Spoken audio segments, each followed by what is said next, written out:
there has always been a connection between music and religion in India.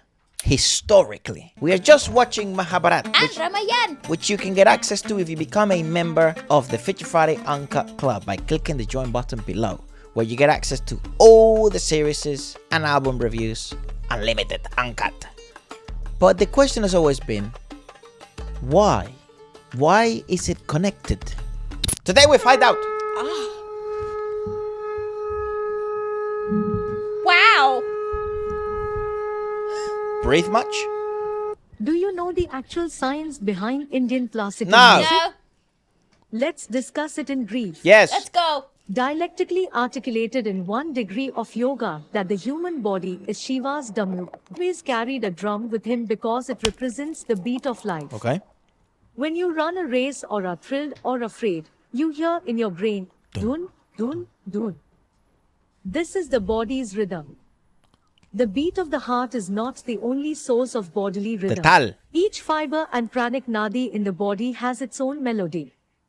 Each chakra has its unique sound associated with it. What the fuck? What is sound and what is your shape are not mutually exclusive concepts. No? There is a whole discipline dedicated to sound and the body, which investigates what various sounds or being exposed to different sounds does to the system. Okay. Every sound has an effect. True. When you listen to a certain kind of music, you become loving. Another sound may make you happy. On the other hand, you get aggressive when you hear different sound. Isn't this what's going on? Not only can sounds elicit emotions, but they also alter the chemistry of your system. I guess. So the noises you are Widely exposed to, researched. as well as the sounds you make, have a variety of effects on you. Again, A widely harmonic researched. arrangement of sounds is what you call music. Music has always been a stepping stone in the spiritual path and has been a widespread phenomenon in every culture on this globe. To more It specifically is with conceivable, especially with Indian Yes. classical music, to be guided through the creation and, when feasible, to contact the creator. Music, dancing, or anything else you performed was not just entertainment in Indian culture, but also a spiritual exercise. Right. The way sound is employed in classical music, the ragas, the songs, everything is such that if you become truly interested in it, it will produce meditativeness. Yes, we've experienced this Classical Indian firsthand. music has identified which sounds can achieve with mathematical accuracy. What in the fuck? A correct arrangement of sounds can do wonderful things to people and situations if you know how to utilize them. There are musicians who have lived through it. There are tales and anecdotes regarding many artists in Zakir India. Hussain? Tansen is one of the most well-known. Tansen was said to be able to illuminate lights with his melody when he sang. In your own life experience, whether you are passionate about music, whether it is film music, classical music, or anything else, music opens many doors. And if you have ears to hear, everything is simply melody. Modern science views the whole universe as a vibration. There will always be sound when there is a vibration. As a result, the whole life is a complicated concoction of noises. If you listen carefully, you may hear a dreadful noise. If you listen to it in a different manner, it is fantastic music. It is noise for someone who does not detect the whole of the sound since he is hearing in bits and pieces. Everything is music to someone who listens to the whole of existence. Nothing exists that is not music. Well, you know what's interesting? It's like, yeah, sure. But what's more intriguing with Hinduism in particular is that, for example, the tabla, historically and even in scriptures, was even used as a medium as a language by gods. So, but it was described as such. So my confusion with and why, for example, in India, like, you can't worship without music. It's like one of the few religions in which, like, I mean, I guess actually some Islamic religions are like pathways are sort of like that. Even in like Roman Catholicism, the prayers are sort of sung in Latin, right? Instruments per se weren't a really big deal or part of it. Just your instrument of the voice was enough. But in India or in Hinduism, you have so many different instruments that are fucking old as fuck. And you're sort of required to achieve the whole concoction of classical music, which was therefore used as the medium of sort of prayer. It's sort of, I think what you're trying to say, his little brain, your big brain. It's not little, mate. No, what I think what you're trying to get to is not just the instruments, it's the state in which you actually get to. It's really hard to explain, but like if you've ever experienced like Carnatic or Hindustani classical, it's very different experience to that if you were watching any other type of music or listening to listening to any type of music. It's very different. The frequencies are very different. The vibrations are very different. The notes, the scales are very weird and peculiar. What is interesting to me is the fact that Hinduism figured this out. And I think that's why so early. I think that's why also the imagery is so different, because even the music sort of exemplifies visually in an auditory way what it's very complicated. This makes me highly existential. Well, the mantras are a good example. Let's have a look. See, we must understand. He's the president of India. A mantra. Okay? Is he? The prime minister. Mantra means we say it's a pure sound. Why is one sound pure, another is not? Not like that. That is, mantra is significant for the sound of it, not for the meaning of it. Meaning exists only in your psychological space. I honestly don't know There is anything no about meaning politics, anywhere in the including universe except in the human mind. I know music. But there is sound, because sound is a reverberation. And today modern science is talking about how there is no matter, everything is reverberation. There's just energy reverberating. So sound is an existential reality. Meaning is a psychological thing. Most of the… he's the expert, I've not read those things, I've not studied anything. But essentially, the essence of what is offered in the Eastern structure of learning is largely the impact of sound. How? Because creation is seen as a complex amalgamation of sounds, and certain sounds are key sounds. And when I say a key, suppose you're locked in this room and I give you a key to freedom. But you saw this, you have no concept of key in your mind. You put it in your ears and turned it, you did this, you try to stick it in the wall, this, that, it doesn't work. Only if you put it into that particular hole and turn it in a particular way, it opens up a world for you. So a mantra is significant for its sound. Meaning is a psychological and social thing. Meaning is meaningless, really, but sound exists. So the science of using the sound to create certain atmosphere within yourself and around you is what it is about. Meaning is just made up by us. That's actually so interesting. What the fuck? What a clever way of explaining fundamental truths, because essentially that's exactly what we're getting into. There's like specific sounds Yes. unlock specific… levels of vibration within yourself, like that is undeniable. Again, I think It's like you know, it feels like you're connecting with something else because you've been exposed to this essentially doesn't frequency seem or key. correct, but this doesn't seem completely far-fetched in my own studies. I mean, I don't know also. scientifically if that even makes any sense, but it's certainly a feeling that you can, you know, I think that's part of the reason why we listen to music. I mean, essentially, that's what that first weird AI voice was trying to say. Welcome to the Sri Ganapati Arti. temple for the Arti ceremony. This is a form of puja or worship that happens every day. It's sometimes called an offering of light because the pujari or priest uses a special lamp with 5 wicks to perform the ceremony.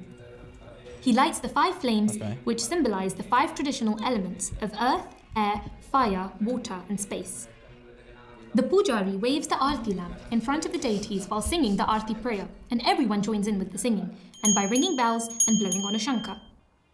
A shankar is a conch, a huge seashell, and if you blow into it the right way, it makes a sound like a trumpet.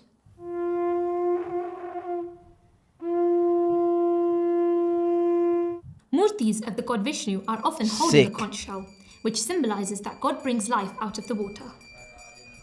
The Arti lamp is taken to the main Vimana or shrine first and waved in front of the deity, and in our mandir that is Ganesha, the god of wisdom.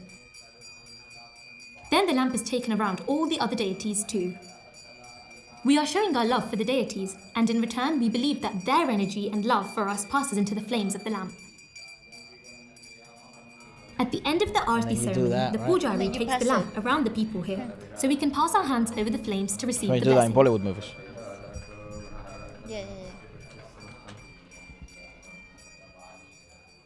What if you eat the flame? Sorry. Sarasvati Vandana by Shreya Ghoshal.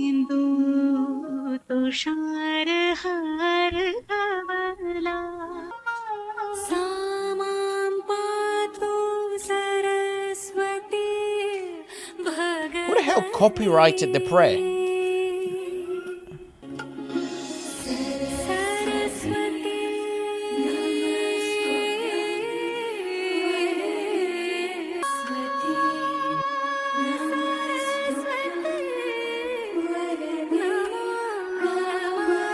Bruh. I feel like this has been modernized though. A ton.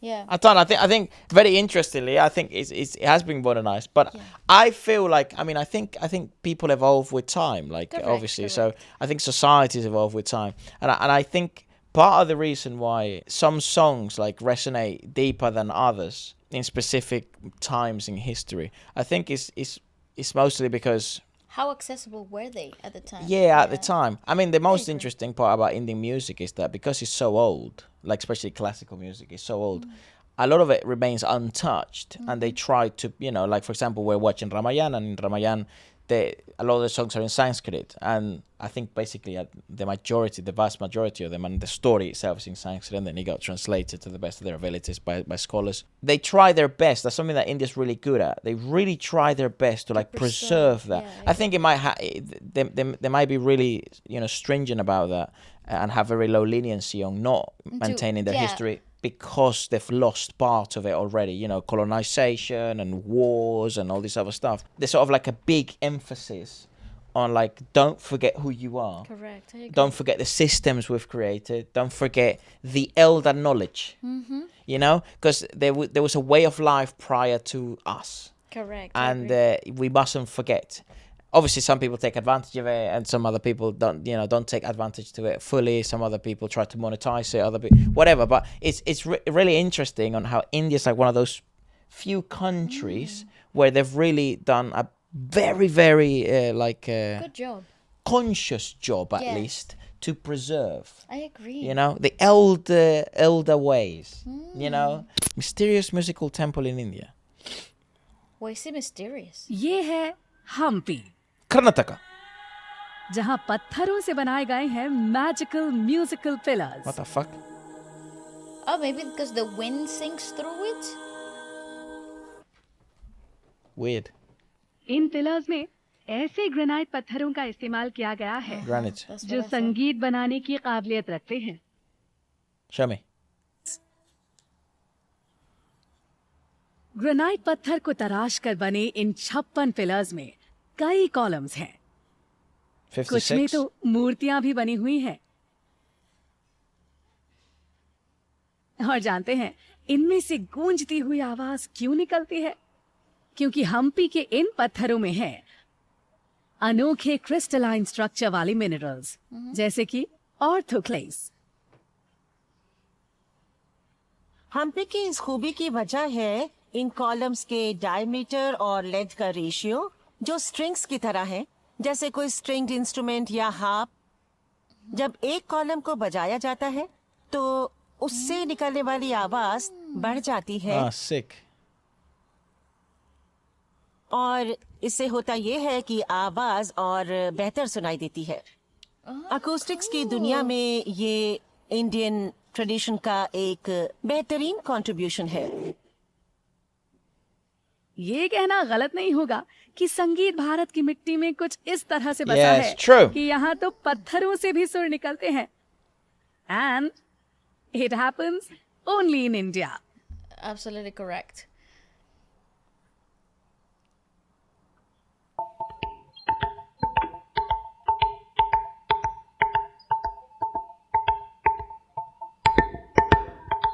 They're like hollow.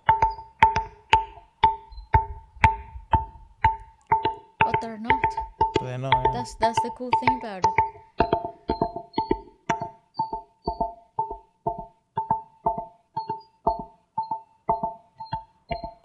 the original tabla player.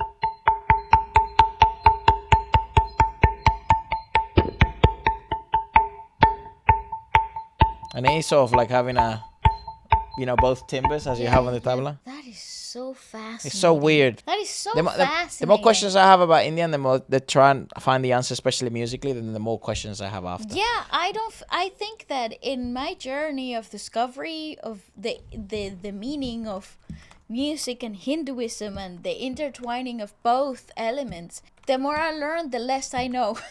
It's really genuinely. interesting. Yeah, it's immensely interesting. The spiritual science of sound, bro, which is like a.r.rahman, where this is basically the belief that musical vibrations are believed to directly alter consciousness and connect the individual to the divine. I think that's basically where it all begins from.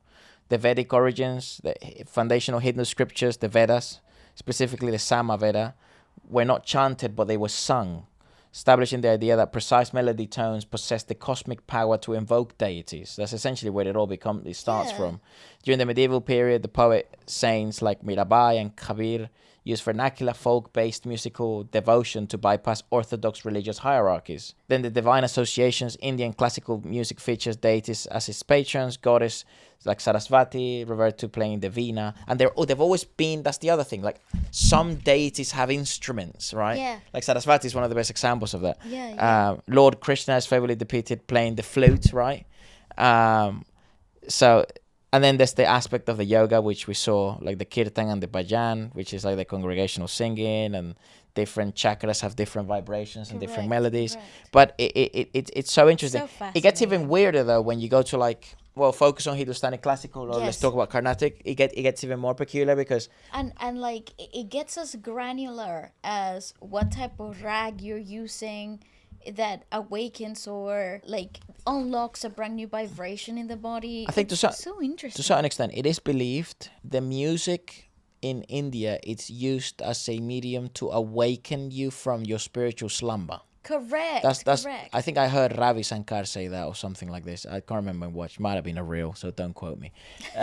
But it was something along that, and that really resonated. And I don't think there are many just countries overall as an entity themselves that approach music in that state. And I think that's the reason why India remains as one of those fascinating and incredibly inspirational places that a lot of artists internationally come Go to. find true connection with something Coldplay, else. the Beatles, just in the modern era. Ed Sheeran. Ed Sheeran, It's really interesting. Really, really interesting.